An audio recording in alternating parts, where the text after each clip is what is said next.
So the points C, C prime, C double prime are in phase. Similarly, D, D prime and D double prime they will be in phase. ठीक है. अच्छा, उसके बाद ज़रूरी नहीं है कि जो पॉइंट्स या एक्सट्रीम टॉप पे हों या एक्सट्रीम बॉटम पे हों वही इन फेज़ होते हैं. ठीक है. कोई भी ऐसे पॉइंट्स जो कि एक दूसरे से लैम्डा डिस्टेंस अपार्ट होंगे वो इन फेज़ होंगे. जैसा कि आपको यहाँ पे मैंने दिखाया कि जो पॉइंट्स आपके पास ये P और P प्राइम और जो P डबल प्राइम है ये ना टॉप पर है ना बॉटम पर हैं but they are in phase. ठीक है. P and P prime and P double prime etcetera और इसी तरह के और जितने भी होंगे ये सब के सब जो है ये क्या होंगे, they will be in phase.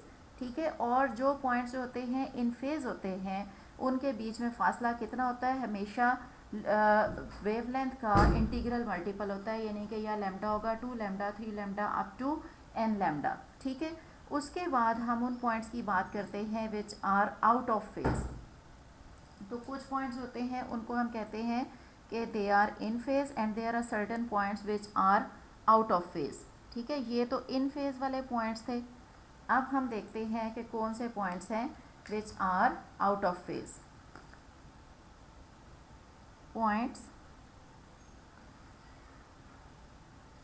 C and D are out of phase. ठीक है. इसी तरह से C प्राइम D प्राइम ये भी आउट ऑफ फेज़ हैं. इसी तरह से आपके पास C double prime D double prime ये भी आउट ऑफ फेज़ है. ठीक है. Distance between them is lambda by 2. ठीक है. 3 lambda by 2 5 lambda by 2 up to स्वान. इनके बीच में फासला ऐसे होता है जैसे देखें C और D ये आउट ऑफ फेज़ हैं. C और D प्राइम भी आउट ऑफ फेज़ हैं. ठीक है. ये देखिए C और D आउट ऑफ फेज़ हैं. C और D प्राइम भी आउट ऑफ फेज़ हैं. C और D डबल प्राइम भी आउट ऑफ फेज़ हैं. C प्राइम और D भी आउट ऑफ फेज़ हैं. C प्राइम D प्राइम भी आउट ऑफ फेज़ हैं. C prime D double prime भी आउट ऑफ फेज़ हैं. आउट ऑफ फेज़ जो पॉइंट्स होते हैं उनके बीच में जो डिस्टेंस होता है वो लैम्डा बाय 2 या 3 लैम्डा बाय 2 या 5 लैम्डा बाय 2 इस तरह से हुआ करता है. और उसके अलावा जो है वो क्या है कि ये वाले जो पॉइंट्स होते हैं ये हमेशा ऑपोजिट स्टेट ऑफ वाइब्रेशन में होते हैं. ठीक है. बिल्कुल इनके बीच में जो फेज़ डिफरेंस होता है वो 180 डिग्री होता है. They are always in opposite state of vibration. ठीक है जी. अच्छा, उसके बाद जब हम लोगों ने ट्रांसवर्स पीरियोडिक वेव्स पढ़ी, now we have to talk about the longitudinal periodic waves.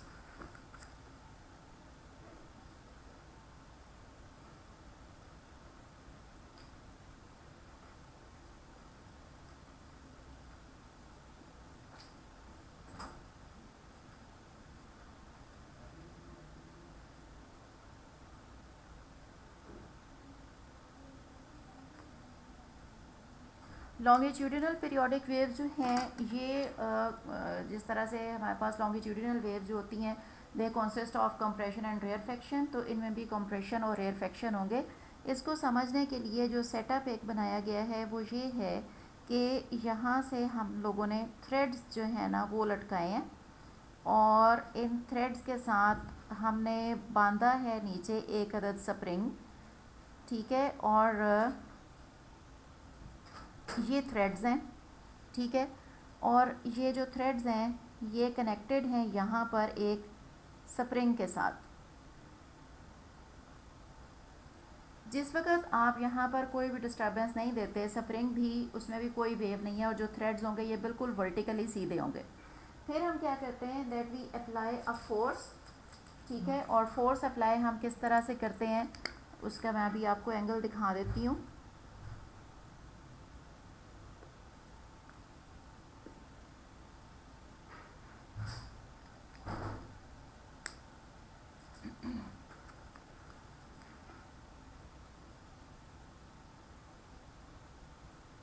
अच्छा, अब इसी सेटअप में हम लोगों ने ये किया कि हमने एक फ़ोर्स इस तरह से अप्लाई करनी है, ठीक है, हॉरिजॉन्टल वे में।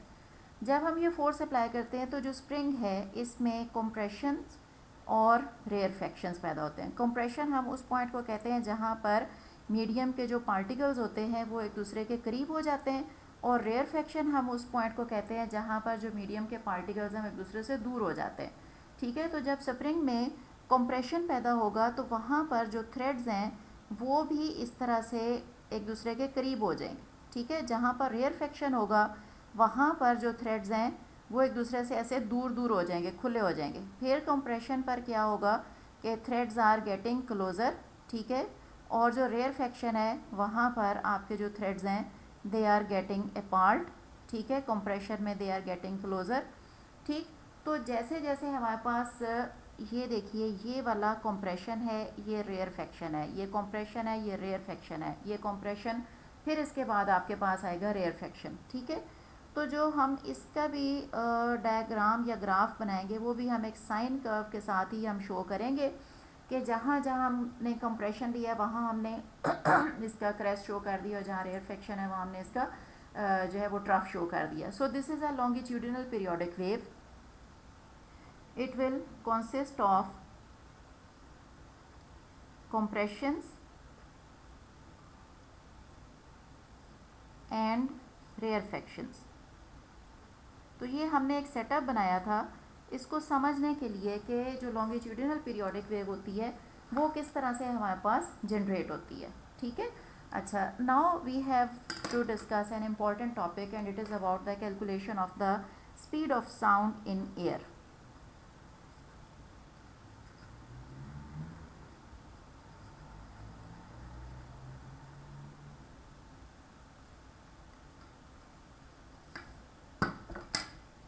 आप लोग छोटे क्लासेस से ये पढ़ते आ रहे हैं कि scientist try to calculate the speed of sound in air, उसके लिए वो डिफरेंट जो एक्सपेरिमेंट्स हैं वो करते हैं. तो बेसिकली जो speed of sound in air किसी भी मीडियम में होती है वो डिपेंड किस पर करती है.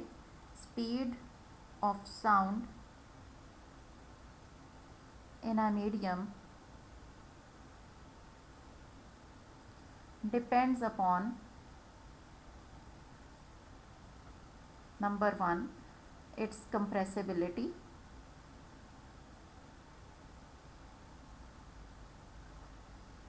of the medium, and number 2 inertia of the medium.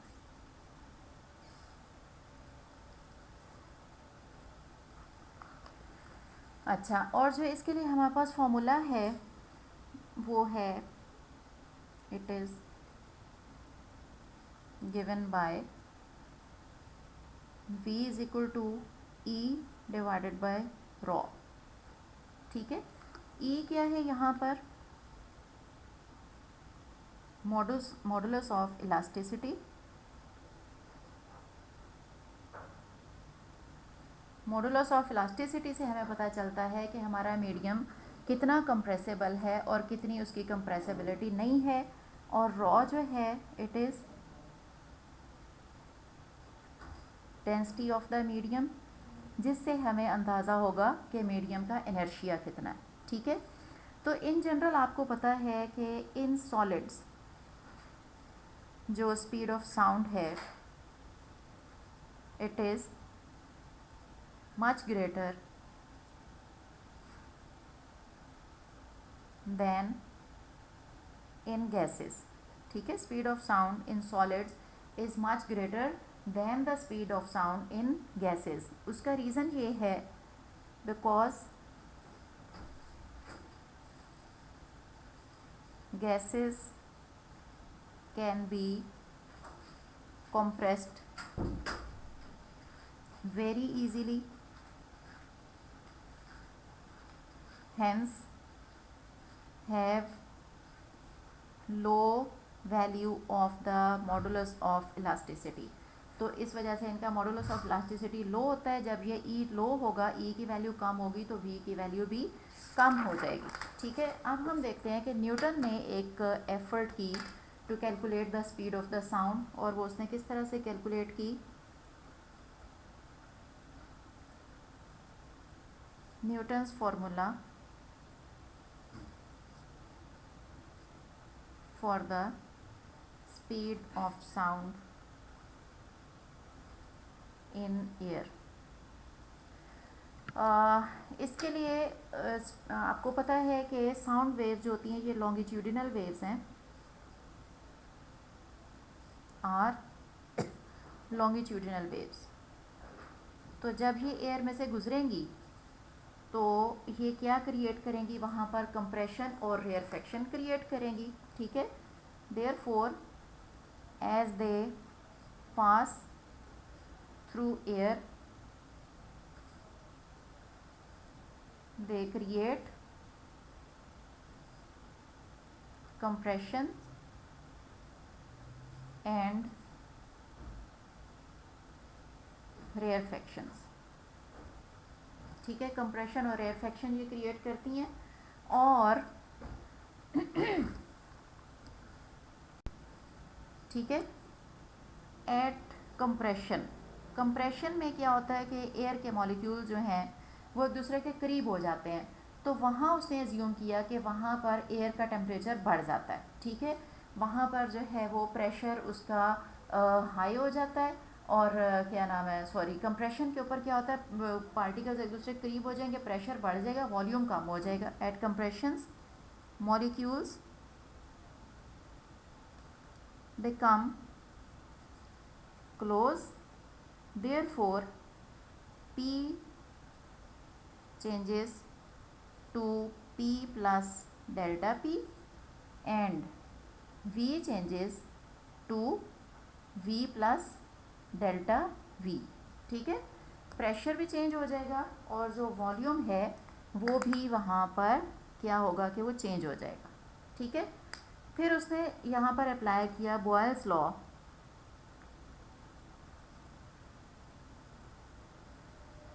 using Boyle's law, P into V is always equal to P plus delta P into V plus delta V। आपको पता है ना, P1 V1 is equal to P2 V2, तो P1 और V1 ये हैं और P2 और V2 ये है। अब इसको मल्टीप्लाई करें ब्रैकेट को, तो आपके पास चार टर्म्स आएंगी, PV, P delta V, delta P V and delta P delta V। Last term जो है इसको उसने क्या किया, इग्नोर कर दिया। इग्नोर इसलिए कर दिया कि changes of pressure and volume are very small, तो ये टर्म चूंकि वो स्मॉल है लिहाजा इसको इग्नोर कर दिया, ठीक है। क्यों इग्नोर किया, डेल्टा पी भी स्मॉल है, डेल्टा वी भी स्मॉल है, इसको इग्नोर कर दें तो पी वी आपके पास इसके बराबर आ गया। अब पी वी और पी वी आपस में कैंसिल भी हो जाते हैं, ठीक है। सॉरी, वी जो है हमने यहाँ पर वी रिड्यूस होगा ना, तो इसको वी माइनस लिखना है, सॉरी बेटा, यहाँ पर वी माइनस डेल्टा वी कर लें, this is v minus delta v। तो लिहाजा हमारे पास इस टर्म के साथ जो है ना वो आएगा माइनस, इस तरह से, ठीक है। अब आपके पास क्या बचा, P V is equal to P V minus P delta V plus delta P V. फिर ये भी दोनों तरफ से कैंसिल हो गया, सेम टर्म है। इट मीन्स कि आपके पास आ गया P delta V is equal to delta P and V, which means that P is equal to delta P V over delta V। अब इसको मैं थोड़ा सा और इस तरह से करके लिखती हूँ, delta P over delta V, और इस V को इधर नीचे कर दें। इस तरह से लिखने का मकसद ये है कि ये जो ऊपर है हमारे पास delta P, this is equal to force per unit area which is equal to stress, ठीक है। डेल्टा V ओवर V जो है this is equal to strain, change in the volume over original volume. इसका मतलब ये हुआ कि delta P divided by delta V over V हो जाएगा हमारे पास स्ट्रेस ओवर स्ट्रेन, यानी कि ये हो जाएगा मॉडुलस ऑफ इलास्टिसिटी के बराबर। इट मीन्स कि आपके पास P की जगह क्या आ गया, E आ गया, ठीक है। ये सारा जो फैक्टर हमारे पास ये E हो गया, तो P is equal to E। अब इसको आप रखिए इस फॉर्मूला में जो आपके पास वेलोसिटी ऑफ साउंड का था कि it is equal to E by rho, तो he wrote it like P by rho, ठीक है। फिर उसने यहाँ वैल्यूज़ रखी स्टैंडर्ड टेम्परेचर और प्रेशर की। एट एसटीपी जो है प्रेशर कितना होता है और एयर की डेंसिटी कितनी होती है, ठीक है। ये सारी वैल्यूज़ जब उसने सब्स्टिट्यूट की, ये देखिए एसटीपी पर जो वैल्यूज़ इसकी हैं, तो उसके पास वेलोसिटी की वैल्यू निकली 280 मीटर पर सेकेंड, ठीक है, ये वैल्यू निकली। While actual value is equal to 332 metre per second, ठीक है। तो आंसर उसका गलत आया, ठीक है ना। अब इसके गलत आंसर का मतलब ये है कि किसी एजम्पशन में, किसी कैलकुलेशन में कोई उसने गलती लगाई है, ठीक है। तो फिर इसकी करेक्शन एक और साइंटिस्ट ने की जिसका नाम है लेप्लास। अब हम पढ़ेंगे कि लेप्लास ने क्या करेक्शन की। लेप्लासिस करेक्शन, ही एज्यूम्ड कि जिस वक्त एयर में से कंप्रेशन और रेयरफेक्शन गुजरते हैं तो टेम्परेचर कांस्टेंट नहीं रहता। कंप्रेशन में एयर के मॉलिक्यूल्स करीब हो जाते हैं, टेम्परेचर हाई हो जाता है, और जहाँ पर रेयरफेक्शन होता है वहाँ पर वॉल्यूम कम होता है, टेम्परेचर लो हो जाता है। और ये इतना रैपिड होता है कंप्रेशन और रेयरफेक्शन का एयर में से गुजरना, जब कहीं से साउंड गुजर रही होती है, कि वो जो टेम्परेचर चेंजेस हैं उनको नॉर्मलाइज होने का मौका नहीं मिलता, ठीक है। ये जो है आप लोगों ने इधर से ये पढ़ना है, जो कुछ मैं आपको बोल रही हूँ ना, ये यहाँ पर लिखा हुआ है कि हम इतना टाइम नहीं होता है वेव के एयर के मॉलिक्यूल्स के पास कि वो टेम्परेचर को नॉर्मलाइज कर लें। इतनी तेज़ी से वहाँ से रेयरफेक्शन और कंप्रेशन जो है वो गुजर जाते हैं, ठीक है। तो देयरफॉर जो बॉयल्स लॉ की फॉर्म हम इस सूरत में लगाएंगे, हम वो वाली नहीं लगाएंगे जो पीछे लगाई गई है, बल्कि ये फॉर्म लगाएंगे P V raise to the power gamma is equal to constant, ठीक है। क्यों ये लगाएंगे? ये उस वक्त लगाई जाती है जब आपके पास टेम्परेचर कहीं पर कांस्टेंट ना रह रहा हो, जैसा कि इस सूरत में रह रहा है, ठीक है। ये पैराग्राफ बहुत इंपॉर्टेंट है, ये वाला जो पैराग्राफ है ये सारा, ये आप लोगों ने यहाँ पर पहले लिखना है फिर ये लिखना है। तो इसका मतलब ये हुआ कि अब हम लिखेंगे P V gamma is equal to P plus delta P into V minus delta V whole raise to the power gamma, ठीक है। अब आपने इसमें फर्दर ये करना है कि आप इसमें p प्लस डेल्टा पी और इधर से आप v to the power gamma को बाहर निकाल लीजिए, अंदर आ जाएगा 1 minus delta v over v whole raise to the power gamma, ठीक है। 1 minus delta v over v raise to the power gamma को हम ओपन करेंगे with the help of binomial expansion, और हमारे पास आएगा 1 minus gamma delta v over v, ठीक है, यूजिंग बायनॉमियल एक्सपेंशन, ठीक है। ये मैथ्स वाले बच्चे पढ़ते हैं, आपको अगर नहीं भी बायो वालों को पता तो कोई बात नहीं, बस इतना ही इसका यहाँ पर यूज़ है, और बाकी टर्म्स को हमने इग्नोर कर दिया, ठीक है। And ignoring higher terms, therefore हमारे पास आया कि P V raise to the power gamma is equal to V gamma P plus delta P, ठीक है, 1 माइनस गैमा और डेल्टा वी ओवर वी, ठीक है।